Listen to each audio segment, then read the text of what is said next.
Okay, 7:47 a.m., October 2nd, 2025. The garage door opened. I'm forbidden from looking, sticking my face against the window that's been really big, really strong, really serious for a year. I absolutely, no matter what kind of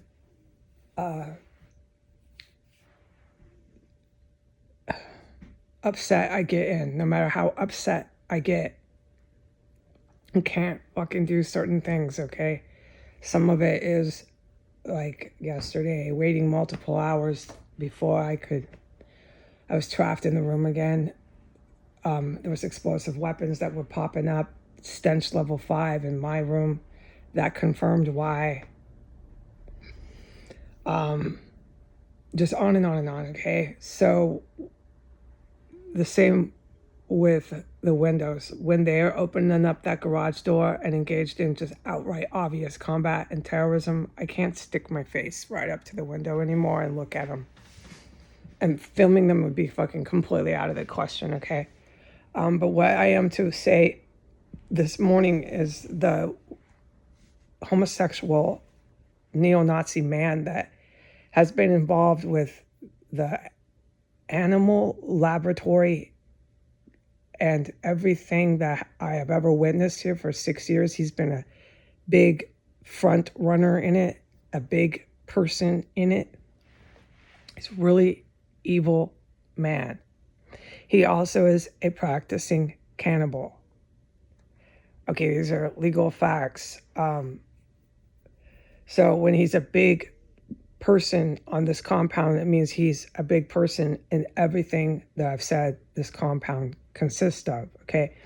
And the actions only show that by how this man, no matter what, does not stop coming and going. And when he comes and goes, I have eyewitnessed him for multiple years, and for the last 2 years, and then this recent year, really big, really intense, more stronger than 6 years. It got worse with him. All right, it started to get really bad 2 years ago, and then the last year, even worse with him, with the combat that I directly witnessed him engage in while he was in the action of coming and going, when he became apparent to me. Now, there's surveillance everywhere here. This is just what I know, okay? And that action of him being that involved with combat this last year has caused me to never be able to film him. The 2 or 3 times I have filmed him, this even came up in stated comments at the fake court proceeding by the fake lawyer.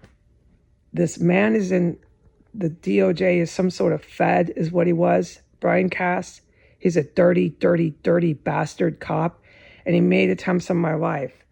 And that man who came with him is the one that kept answering the phone, pretending to be the receptionist. I clearly recognized that man's voice. I spoke to him twice. I recorded him once from my front porch. So the good guys who fly over this house, engage in combat, experts in their field, the special forces, know everything about these people who are shoving bombs under the floor. Some of them are U.S. military. Not all of them are. Some of them are foreign military. All right. So this man that comes and goes is involved with all of these people. So the fact that he's still coming and going, to me, of course, this is my opinion, is shocking that no one has silenced him, told him to stop being so flagrant and famous and Elvis Presley world famous. You would think that would be really terminal, but so far they're still going at the same method, the same practice of method to open the garage door, come and go, be outright in your face involved in combat. And this is why almost every time they open that garage door and take off somewhere, there's military helicopters that zoom down and hover over their heads. It hasn't happened in the last couple days. That's all. It just hasn't happened in the last couple days. and I'm surprised, but I'm not always aware of when the good guys are swooping down. There's, maybe 10, 15% of the time I'm not aware, just for a handful of other reasons, but I'm very aware, and I'll never forget it. And we'll talk about all those times that they swoop down and hover over their houses and their heads later. I did a summary of it, but it needs to be talked more in depth because it's historical. These are military people that are hovering with military aircraft over these people's cars, vehicles, their personal skulls. They're hovering over their heads as they stand there. Name it, they do it. All right, so this is seriously historical here, and they just keep going in and out. These individuals are incredibly violent. They're terrorists, and yeah, they're mentally ill by definition. They're deranged. That's my word, deranged. But they're deranged in their crimes. They're incredibly violent. So you tell an individual like that they cannot be arrested by any military, by any law enforcement, and to drive around in your car. You have created a complete monster. These people think they're taking over the world. I don't really care what they think because I know how violent and deranged the crimes they engage in are here. This is just disgusting, barbaric organ harvesting. It's just so disgusting. The corpses and bodies that I had to endure and survive. The Gwendolyn Ball and William Murray were so skitzed out, dude. And then they have their gang of people that constantly tell me I'm mentally ill. I know that. It gets old, dude. I know it gets old, but that's the practice and method that they're not going to stop doing. That's the DOJ. That's the Department of Justice. That's the DHS. These are these federal officers. They're never going to stop saying, I'm Loco Lakita. The terrorists are perfectly fine, and it's okay, just fine. Go ahead and keep shoving explosive weapons under the floor. Go ahead, keep manufacturing them.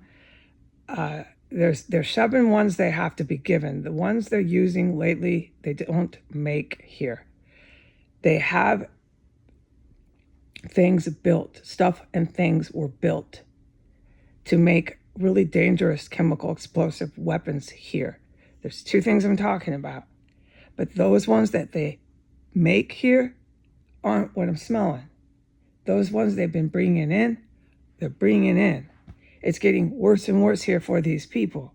You're now bringing it in. Somebody is supplying them with really dangerous stuff. And why they're trying to do that in here, combust this house when the Department of Justice is supposedly coming in to take it over, you're going to have to ask the heroes who fly over the house. And this is why I get upset, because nobody's talking to me.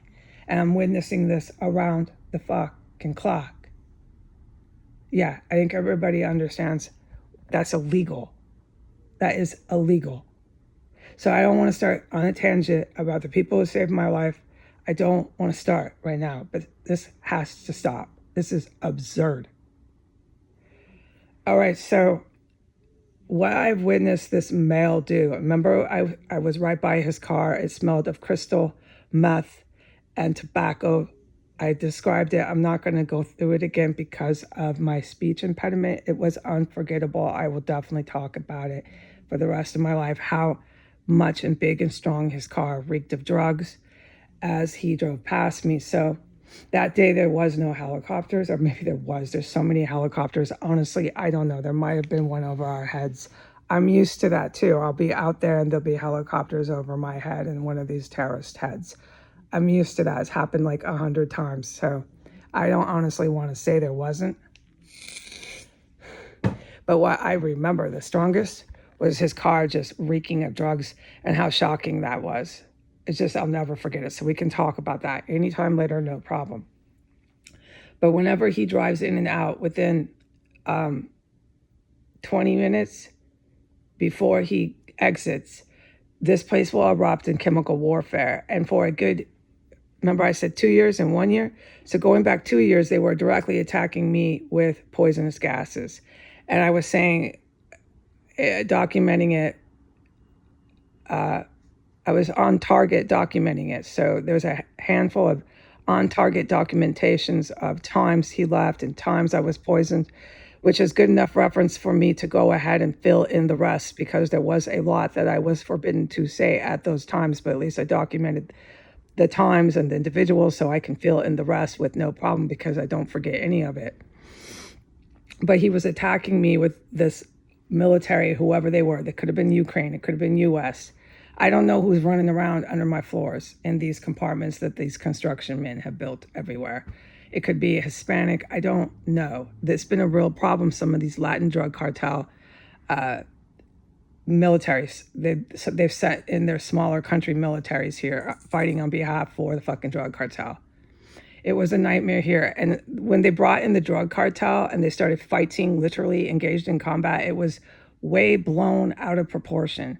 At that point, Putin was fighting with his ego. At that point, Zelensky was fighting with his ego. At that point, Biden was taking orders by nobody but Putin. And the DOD was taking orders by nobody but a flagrant dictator, neo-Nazi from Russia. And that's one reason why that man is in so much trouble. At that, they were superseding and they were in control of Saudi Arabia, the white nationalists under Joe Biden. At that point, oh God, I lost my point. It was just brutal, and I was being targeted. I was being targeted during the Biden administration. The last year, like I said, 2 years and 1 year, I was being targeted with the most brutal poisonous gases, and you could hear them. You could hear them loud and proud doing combat and warfare stuff directed at me under my floor. And then, so that's what I mean by I'll fill in the gaps, because I have one ear plugged right now. It's not the time, but I won't forget this crap. I was being targeted by fucking military people. Oh, let me finish the point here. I'm sorry, I did forget it. The Mexican, when they brought in all the Hispanic drug cartel, it was blown out of proportion. At that point, these men that I have just said, Putin, the Saudi Arabians, Biden, the DOD, they were fighting with their ego. They were fighting with their ego against my guys that don't fight with their ego. They don't attack women. And they're in a really, really high math class. It isn't going to be victorious for any of these people that enter and engage in combat with my military. I hope that I can still call them my military. I hope they haven't disowned me after my big upset that I had by calling my military war criminals. Look, it is what it is. I said what I said. I'm going to keep one ear plugged and keep moving on here.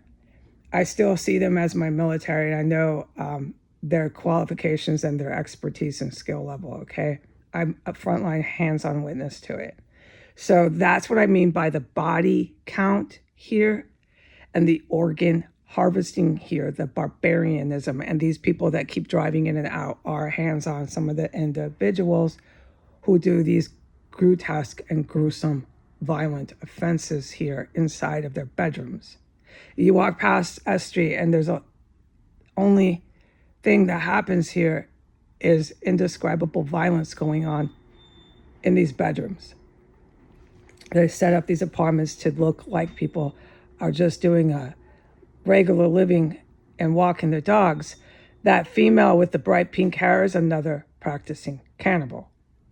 So I know that. And so do these helicopters. I haven't seen that female with the bright pink hair, but I'm not allowed to look out the window. But she has not been as in your face as she used to be, because I certainly would have noticed her.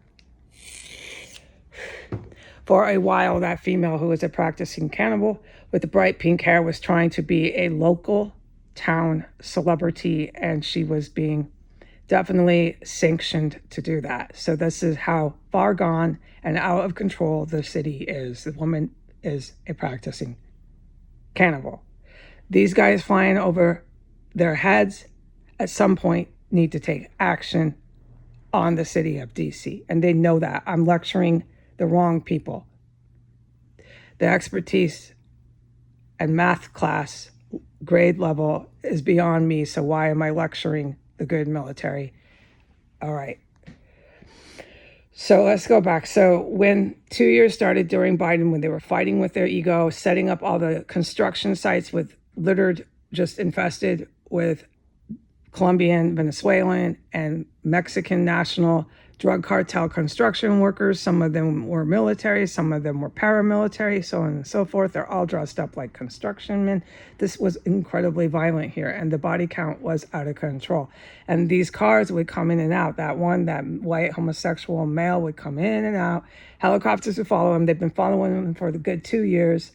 I think he enjoyed this. Well, probably he's a psychopathic engaged in such extreme violence. I guess he did. He thinks he's untouchable. I don't know the thought process with this violent criminal. No, I don't. But you'd have to presume. And they made monsters out of these people. And this man to this day still comes with his car just reeking of drugs down the alley. I need to see some action here with these fucking violent offenders. They're terrorists. They're violent, homicidal, terrorists. And they're neo-Nazis. So it angers me because they're white and they really believe they're better. Every one of these terrorists I'm talking about really believes that they have the right to do this because they are white. They're so deranged, they really believe it. And they're so high on drugs with the way their cars are reeking drugs. When you stand by it, it makes me really angry that this drug addict, deranged individual who's a violent offender, like violent, egregiously violent offender, is convinced they're white and they can do this. But they have these kind of individuals, they tell them whatever they want to do what they're doing and they protect them. Okay, and it's got to stop. So for 2 years, during the last year of the Biden administration, they were personally attacking me with the most horrid chemical weapons gases, which I documented, which I have just stated briefly in this testimony. Okay, times, dates, and individuals going in and out, but they didn't fill in a lot of the rest, which I can later. Then in the last year, which includes Donald Trump's first year here of his reentry into the White House, this same method and practice has continued with the terrorists of 1513, and the helicopters have gotten even heavier over their heads. So as the helicopters got even heavier, bigger, stronger, velocity and pace of helicopters over your head, I didn't know it could get heavier, but it did. That's when I had to stop filming. And that's when the DHS, the dirty cops, the Department of Justice started to viciously defend all the terrorists in 1513. That's when the drug cartel got really involved with 1513. That's when I witnessed drug cartel in 1507 getting really bad. And at the point of 1507 drug cartel getting really bad is when Brian Cass started making his appearance on Instagram at my bedroom or at my front door with an army man. And that's when the rest is history. It's been documented on film. And then Brian Cass took it as far as to speak of these individuals in 1513 on film in the court. So they're begging to be bombed here. You understand, in the real world, this stuff gets airstrikes. They're begging at the Department of Justice. They're begging for airstrikes to land in the city. And that's why I said, is this what they want? As they drive around with their car reeking of drugs, they want complete annihilation. They want rockets to start landing, like in New York. Like I said, you don't want to be in anything like that. In a million years, you do not want to be in any sort of airstrike like that. Do you freaks want that? You don't have any other plans to maybe move away, evacuate, do this somewhere else. You're just gonna go die hard, yeah, die hard until there's rockets fucking landing in every fucking street and all your houses are pancaked. Like, you really didn't think this through. Just keep on going on TV. And then he proved it right again. There's another Trump rally with a whole bunch of fucking goon idiots and their faces all over the international news and still image photographs.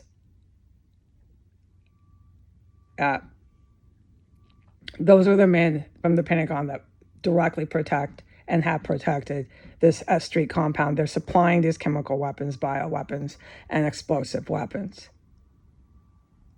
And they're all in photo, standing at a Trump rally. So it's going bad. You can see what I mean by this ends up like Baghdad here. Anyone can see what I mean. And they're still doing the same method in practice over there in 1513, banging, boom, boom, boom, poisonous gas, combat, drive in and out, up in your garage door, helicopters following you everywhere. Here's some more helicopters following you everywhere. There's more helicopters over your head following you everywhere. Just get on the internet, type that the witness is crazy. Just keep saying she's loco loquita. This'll work. Bring in the cops. Just keep bringing in your cops. Here comes your Department of Justice. She's crazy. There's no helicopters. There's no poisonous gases. Look at all our Pentagon guys. We're on TV at a Trump rally. We're going to make it. We're fine. We're taking over DC. They fucking think they are, dude, okay? But I was forbidden from talking about this house. I couldn't even do what I'm doing now. I was forbidden from saying anything about 1513, what I've witnessed, the chemical weapons gases, the obvious combat that they engage in, all of it.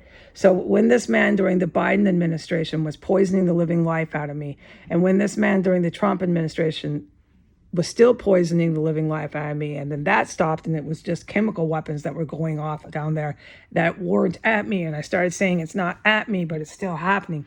This fucking goon, these goons in 1513, after every fucking chemical weapons attack, open that garage door. So that is what I mean by it's good that I put the date, it's good that I put the terrorist, the individual involved in it, and it's good that I put the actions and what was happening, because I'll never forget it, and I can fill in the rest, okay? And we will fill in the rest, because even after this short testimony, there's a lot to fill in. And I think if there's anyone out there, they might want to hear it. Okay, goodbye.